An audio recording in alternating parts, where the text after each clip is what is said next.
Bonjour et bienvenue dans ce nouveau numéro de CarTech le Mag. Au programme cette semaine, la présentation du crossover électrique Tesla X, un bilan d'Autolib 2 mois après son lancement et l'essai de la semaine, la 9e génération de Honda Civic.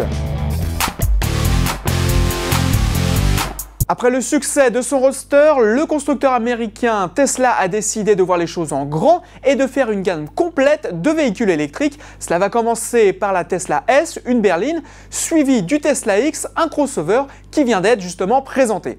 Pour l'instant, il ne s'agit que d'un concept car pour le moins surprenant, car malgré son allure de crossover coupé façon BMW X6, il embarque 7 personnes grâce à une 3e rangée de sièges. Pas de coffre à l'arrière, il est déplacé à l'avant, sous le capot, car il n'y a pas de moteur à essence. Autre particularité, ses portes arrière façon papillon, ou plutôt faucon, puisqu'elles se déplient lorsqu'elles sont en hauteur. Le Tesla X sera proposé dans différentes configurations de batterie qui autoriseront une autonomie de 250 à 480 km, le tout avec des performances de sportive. La commercialisation aura lieu en 2014 et on attend de voir si toutes ces innovations seront présentes dans le modèle de série. Il y a 2 mois, on ne parlait que de ça, Autolib, le service de location de voitures électriques dans Paris. Les débuts ont été difficiles, qu'en est-il maintenant? La réponse en images. 2 mois après son lancement, Autolib n'a pas encore pris sa vitesse de croisière. Les véhicules proposés à la location sont encore rares, tout comme les clients d'ailleurs. Autolib recense aujourd'hui 4500 abonnés et on ne compte que 400 locations par jour. Sachant qu'il y a 400 voitures disponibles, chacune ne bouge donc en moyenne qu'une seule fois dans la journée. Il faut avouer que c'est peu. En revanche, contrairement à ce que l'on pouvait craindre, le vandalisme reste limité, la mairie de Paris ne note pas de dégradation particulière et aucun vol n'est à signaler. Reste que les voitures subissent de nombreux accros, Bolloré songe d'ailleurs à des pare-chocs plus résistants. En attendant que les clients se fassent plus nombreux, Autolib promet de monter en puissance avec 1700 voitures dès cet été et de nouvelles ouvertures de stations.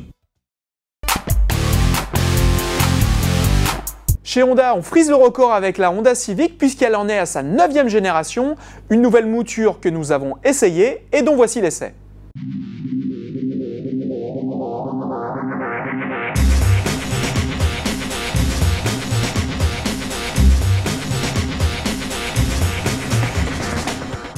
La Civic, c'est une vraie saga. Honda sort aujourd'hui la 9e génération de cette compacte. Esthétiquement, elle est assez proche de la génération précédente.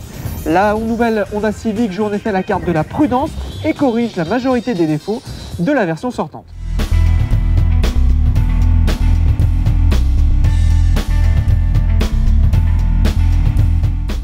Et non, ce n'est pas un lifting, mais bien un nouveau modèle. La nouvelle Civic change peu par rapport à l'ancienne génération.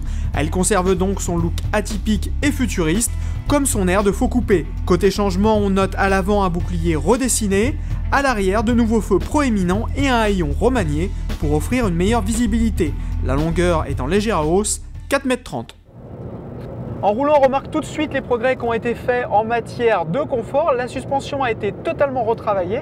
Elle filtre maintenant bien mieux les aspérités. On a une voiture qui offre maintenant un bon compromis entre dynamisme et confort. Alors, ce n'est pas la référence en matière de dynamisme. Il y a bien mieux, notamment chez les Françaises.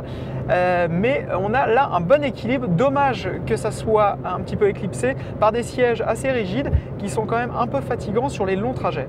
La motorisation de cette version d'essai, c'est le 1,4 litre essence de 100 chevaux, un moteur souple, agréable, mais clairement insuffisant pour les longs trajets. Sur autoroute comme ici, en côte, il faut rétrograder. C'est une boîte 6 vitesses, alors on joue assez fréquemment de cette boîte. En revanche, il est très sobre, en ayant une conduite assez sportive, sans vraiment le ménager. On arrive à 7,5 litres, 8 litres de moyenne, c'est pas mal.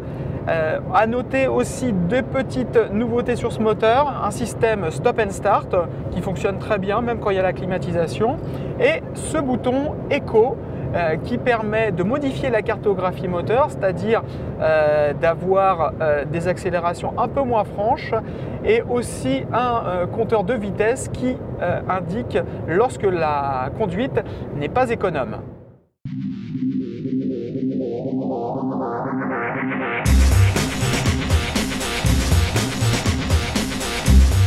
Pas plus de métamorphose dans l'habitacle, l'espace est toujours aussi généreux, la qualité des matériaux est en revanche en hausse.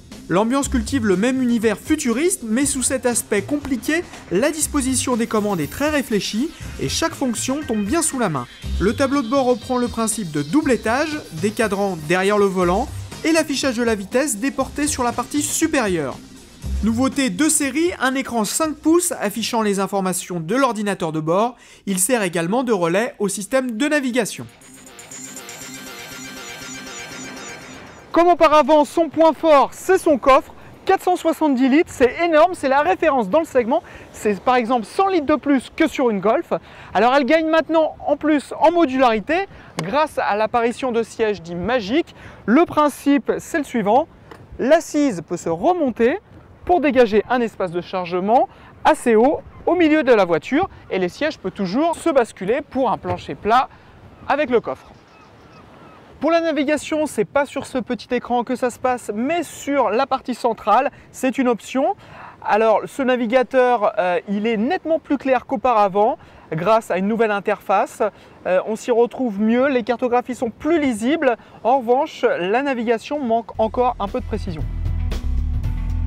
Même si elle change peu, cette nouvelle Honda Civic conserve pas mal d'arguments face à la concurrence. Un coffre énorme, une personnalité bien à elle et un comportement routier équilibré et agréable. Quant aux tarifs, ils sont assez attractifs puisqu'ils comprennent pas mal d'équipements de série. Ils débutent à 19 100 € en essence et 23 500 en diesel. Voilà, ce mag est terminé. Rendez-vous très bientôt et d'ici là, toutes les news, toutes les infos sur cartech.fr.